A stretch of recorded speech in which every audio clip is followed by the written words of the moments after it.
Today we're going to talk about a unique way to count things. It's called binary. You may have heard this term thrown around when talking about computers.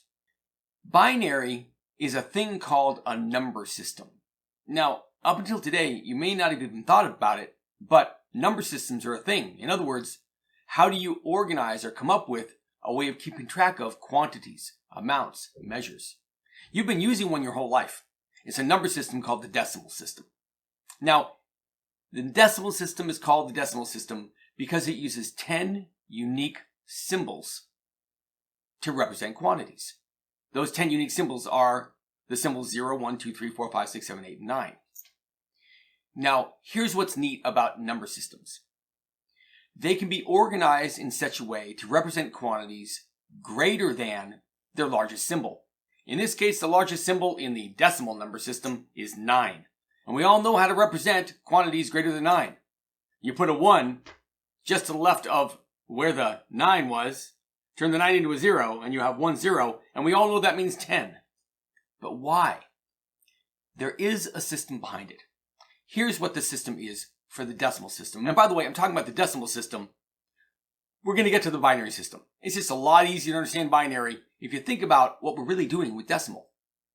So back to how to represent quantities or measurements or amounts bigger than, in this case, 9, because that's the largest symbol we have available to us in decimal. The way you do it is by thinking of places starting from the beginning of where you're going to represent numbers. You have one place and then another one next to it and another one next to it, another one next to it. And you probably heard these referred to as the ones place, and the tens place, and the thousands place, and the 10,000s place, and the 100,000s place. And if you have, that's great. If not, that's what those places represent. You take the combination of which of those 10 available symbols do we have, and what place is it in, and now you've got your quantity. If you have in your first place there a 5, and in the second one that represents, tens, you've got a 3, you have 3 tens, and 5 ones, you have 35. Now again, we all know this. We work with it every day. You don't even think of it this way. And I'm not trying to mess your mind up when you're looking at numbers now. But it is important if you're going to understand this thing called binary that computers operate on. It's just another number system. However, it only has 2 symbols that it can use to represent quantities. And yet, it can represent any quantity, just like we can in decimal. We can represent 150,275,943 in decimal. You can do the same thing in binary. Here's how binary works. It's only got the 2 symbols, a 0 and a 1. But it also has places. But instead of the ones place, and the tens place, and the hundreds place, and the 10,000s place, the places in binary are the ones place, the twos place, the fours place, the eights place, the 16s, the 32, 64, so on and so on. You can probably see a pattern there.